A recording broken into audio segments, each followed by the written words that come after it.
बुद्धं शरणं गच्छामि धम्मं शरणं गच्छामि संघं शरणं गच्छामि।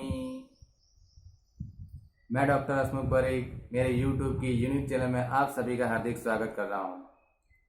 जैसा कि मैंने कहा था कि मैं भगवान बुद्ध पर एक सीरीज बनाने जा रहा हूं, उसका ये चौथा वीडियो है। तो आज की वीडियो में आपको बताने जा रहा हूं कि किन लोगों को पर भरोसा करें, किन पर भरोसा करें। मैं यहाँ कोई पर्टिकुलर रिलेशनशिप की बात नहीं कर रहा हूँ, मैं कुछ डिफरेंट टॉपिक पर आज चर्चा कर रहा हूँ। देखिए, आज के ज़माने में हम सब लोगों को काफ़ी सारे सवाल होते हैं मन में, जैसे कि मेरी जॉब लगेगी या नहीं लगेगी, मेरी गवर्नमेंट जॉब कब लगेगी या नहीं लगेगी, मेरे बच्चे पढ़ाई करेंगे या नहीं करेंगे, मेरे बच्चों की शादी कब होगी, ठीक है, मेरा बिजनेस चलेगा या नहीं चलेगा, मैं जिनसे शादी करना जा रहा हूँ वो अच्छा हो या नहीं होगा, उनसे मेरे रिलेशनशिप अच्छे होंगे या नहीं होंगे। ऐसे काफ़ी सारे सवाल हैं मन में। तो इन सवालों का जवाब जानने के लिए हम कहाँ जाते हैं? वो पर्सन जो भविष्य बताते हैं, ठीक है। आप जानते हैं, मैं यहाँ उनका नाम नहीं लूंगा, ठीक है, क्योंकि फिर उनको बुरा लग सकता है, इसलिए मैं उनका नाम नहीं लूंगा। आप जानते हैं कि आप कहाँ कहाँ जाते हैं, ठीक है। तो आप उनके पास जाते हैं, ठीक है। फिर क्या होता है कि अगर आपको सेटिस्फाई नहीं होता है या उनके मुताबिक नहीं होता है, तो फिर आप दूसरे लोग के पास, दूसरे पर्सन के पास जाएंगे कि नहीं, इन सवाल का जवाब क्या है। अगर उनसे सेटिस्फाई नहीं होगा तो आप तीसरे के पास जाएंगे, उनसे नहीं होगा तो चौथे के पास जाएंगे। इसी तरह आप घूमते ही रहेंगे और आपका मन कंफ्यूज हो जाएगा, क्योंकि कोई एक बताएगा नहीं होगा, दूसरा कहेगा नहीं होगा, तीसरा कहेगा नहीं, तो तीसरा तो कुछ और ही कहेगा। यानी आपका मन कंफ्यूज हो जाएगा कि क्या करे और क्या ना करे, कौन सही है कौन गलत है, कंफ्यूज हो जाएंगे। आपने शायद एक्सपीरियंस किया होगा, मेरा तो पर्सनल एक्सपीरियंस है। मैं भी पिछले कुछ सालों में मेरे सवालों के जवाब के लिए डिफरेंट पर्सन के पास जाता था। तो यकीन मानिए, कोई बोलता था नहीं होगा, कोई बोलता था नहीं होगा, कोई बोलता था कि इतने महीने में हो जाएगा, लेकिन नहीं हुआ। तो आखिरकार सच्चाई क्या है? कहाँ जाऊं अपने सवालों के जवाब को ढूंढने के लिए? तो देखिए, यहाँ मैं आपको सबसे पहले बताना चाहता हूं कि हम इन सवालों का जवाब ढूंढने के लिए क्यों जाते हैं। पता है आपको इसका मेन रीजन क्या है? इसका मेन रीजन है कि डर। जी हाँ, डर ही है जिसकी वजह से हम अपना भविष्य जानने के लिए इन सब लोगों के पास जाते हैं। देखिए, मैं नहीं कह रहा हूं कि ये सभी लोग गलत है, मैं क्लियर कर देना चाहता हूं, मैं ये नहीं कह रहा हूं कि ये सभी लोग गलत हैं, ये जो कह रहे हैं वो सब कुछ गलत है, मैं नहीं कह रहा हूं ऐसा। वो सब अपनी जगह सही हैं, लेकिन मैं कुछ अलग बताना चाहता हूं। जो डर ही है, इन्हीं की वजह से हम इन लोगों के पास जाते हैं अपना भविष्य जानने के लिए। लेकिन यहां मैं आपसे पूछना चाहता हूं, मान लीजिए आपके मन में सवाल है कि आपकी गवर्नमेंट जॉब कब लगेगी, ठीक है। तो आप उनके पास जाते हैं, वो बोलते हैं कि नहीं 6 महीने में लग जाएंगी, नहीं हुआ, 1 साल हो गया फिर भी नहीं लगा, 2 साल हो गया फिर भी नहीं लगेगा, फिर से जाते हो बोला कि नहीं हो जाएगा। तो क्या करें? तो आप अपने आप से सवाल पूछिए कि मान लीजिए कि आपकी गवर्नमेंट जॉब लग भी गई या नहीं लगी, तो क्या होगा? आपकी गवर्नमेंट जॉब नहीं लगी तो क्या होगा? अब देखिए कि कितने लोग गवर्नमेंट जॉब कर रहे हैं और कितने लोग प्राइवेट सेक्टर में हैं। क्या सभी गवर्नमेंट जॉब कर रहे हैं वो सभी लोग के पास बहुत सारे पैसे हैं? ऐसा तो नहीं है ना। क्या वो सभी लोग खुश हैं? ऐसा तो नहीं है ना। प्राइवेट सेक्टर में जो काम करते हैं उनके पास भी पैसे ज्यादा है, उनकी भी सैलरी ज्यादा है, वो लोग भी खुश रहते हैं। तो फिर क्यों आप सिर्फ गवर्नमेंट जॉब के पीछे ही जा रहे हैं? और फिर भी अगर आप चाहते हैं तो मेहनत कीजिए ना, कोशिश कीजिए ना। हाँ, कोशिश करते रहिए, मेहनत करते रहिए, भगवान आपको उसका फल देगा, कभी ना कभी तो देगा ही। और मान लीजिए गवर्नमेंट जॉब नहीं है तो आप प्राइवेट सेक्टर में ट्राई करिए। लेकिन इन सब के पीछे, अगर भविष्य जानने वालों के पीछे आप जाते रहेंगे तो आपका मन कंफ्यूज हो जाएंगे, आप ना इधर के रहेंगे ना उधर के रहेंगे, ठीक है। एक स्टोरी एपीजे अब्दुल कलाम की है, सही है या गलत है मुझे पता नहीं, लेकिन मैंने कहीं पे पढ़ी थी। वो जब छोटे थे ना, तब उनकी माता जी एक भविष्य जानने के लिए उनके वहाँ एक आए थे, तो उनके पास वो जाते हैं और माता जी उनसे पूछते हैं कि मेरा बच्चा पढ़ेगा या नहीं पढ़ेगा, ऐसा वो उनसे पूछते हैं।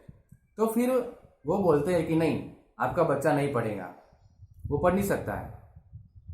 तो बहुत ही निराश हो जाती है, रोने लगती है।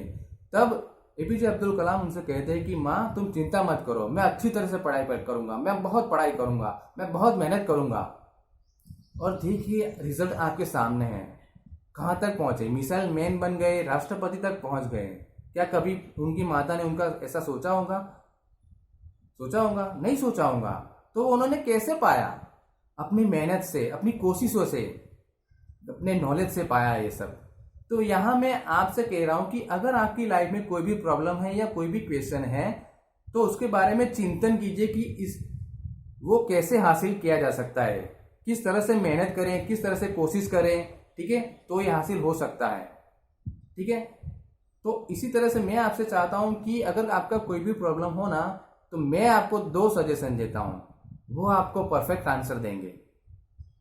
पहला, क्योंकि ये मेरा पर्सनल एक्सपीरियंस है, ये इसलिए मैं आपको बताता हूं। मैं भी चाहता था मेरे सवालों के लिए, लेकिन मैं निराश हो गया।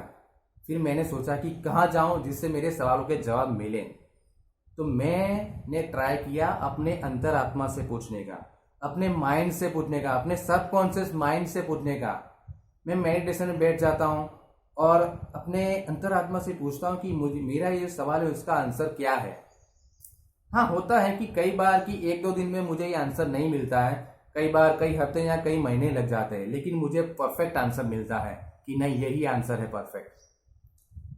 दूसरा क्या है कि अब आप जो किसी भी गॉड में, ईश्वर, अल्लाह, जिस किसी भी मानते हैं, उनसे पूछिए,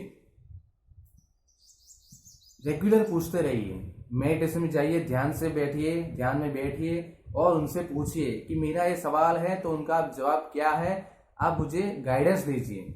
और यकीन मानिए वो कहीं ना कहीं, कभी ना कभी आपको आंसर देगी। देखिए, हो सकता है गॉड स्वयं तो आने वाले नहीं है, तो कैसे भी किसी भी तरह से आपके आंसर का जवाब देंगे। हो सकता है वो कोई बुक्स के द्वारा हो सकता है वो किसी पर्सन के द्वारा हो सकता है वो आपके किसी गुरु के द्वारा हो। ठीक है, आप मोबाइल में वीडियो देख रहे हो, वहीं पे भी आपके आंसर मिल जाए। हो सकता है कहीं पे भी वो आपको आंसर देंगे ही। आपका मन ही है, वो बहुत पावरफुल है, वो भी आपका आंसर जरूर से देगा। तो अपने आप से कनेक्ट होइए, अपनी आत्मा से कनेक्ट होइए या फिर ईश्वर से कनेक्ट होइए, दोनों एक ही चीज है एक्चुअली। तो आपका आंसर मिलेगा ही। और डरना छोड़ दीजिए। जो कुछ भी आपके मन में सवाल है या चिंता है, उसके लिए चिंतन कीजिए। ठीक है, कहीं ना कहीं आपको आंसर मिलेंगे। जो जिनसे आप गाइडेंस लेना चाहते हैं लीजिए, लेकिन डरिए मत। ठीक है, तो विश्वास किसके पर रखना है? अपने पर, अपने अंतरात्मा पर, ईश्वर पर, गॉड पर। समझ रहे मैं क्या कह रहा हूं? ठीक है, तो इस तरह से मैंने काफी वीडियो बनाए। देखिए, जो जिस चीज के लिए आपको आंसर चाहिए ना, उसके लिए आपको धीरज भी रखनी होगी, प्रैक्टिस भी करनी होगी। 1-2 दिन में शायद ना भी मिले। आपने मेरे YouTube चैनल में भगवान बुद्ध का एक वीडियो है, वो भी देख लीजिए कि भगवान बुद्ध को भी सत्य की खोज के लिए भटकना पड़ा था। तो उनको भटकना पड़ा है, तो भी हमको भी भटकना पड़ेगा। टाइम लग सकता है, लेकिन आंसर मिलेगा सही। ठीक है, मेरा वीडियो है वो एक बार जरूर से देख लीजिए। दूसरे 2 वीडियो भी मैंने डाल दिए हैं, वो भी आपकी लाइफ को बहुत ही इंस्पिरेशन करने वाली हैं, तो वो भी जरूर से देखिए। आगे और भी वीडियो मैंने डालने वाला हूँ। दूसरी चीज़ मैं आपको यहाँ बताना चाह रहा हूँ कि मैंने अपने यूट्यूब चैनल पर फ्री सिद्धू सिंबल वर्कशॉप मैंने किया हुआ है। काफ़ी सारे वीडियो मैंने अपलोड कर दिए हैं, वो आपकी लाइफ को कहीं ना कहीं टच करते होंगे, वो चाहे फिजिकल, मेंटल, इमोशनल, फाइनेंस से रिलेटेड। काफ़ी सारे सिंबल मैंने अपलोड कर दिए हैं। फ्यूचर में और भी वीडियो अपलोड करने जा रहा हूँ। रेकी और लामा फेरा से रिलेटेड भी है वीडियो मेरे। ठीक है, तो वो भी आप जरूर से देखिए, क्योंकि मैं उन टॉपिक को इंक्लूड करता हूँ जो आपको दूसरी कहीं जगह पे बहुत ही कम मिलेंगे। ठीक है, तो एक बार जरूर से देखिए। मेरा वीडियो अच्छा लगा हो तो लाइक जरूर से कीजिए, और इसी तरह से और वीडियो आप अगर आप चाहते हैं कि पाना चाहते हैं, तो मेरे चैनल को सब्सक्राइब जरूर से कीजिए, पास में दिए हुए बेल आइकन को जरूर से दबाएं ताकि आपको नोटिफिकेशन मिलती रहे। ठीक है, आपके फ्रेंड्स और रिलेटिव्स को भी ये वीडियो जरूर से शेयर कीजिए। वीडियो अच्छा लगा हो तो लाइक और कमेंट जरूर से कीजिए। ओके, धन्यवाद। बुद्धं शरणं गच्छामि, धम्मं शरणं गच्छामि, संघं शरणं गच्छामि। धन्यवाद।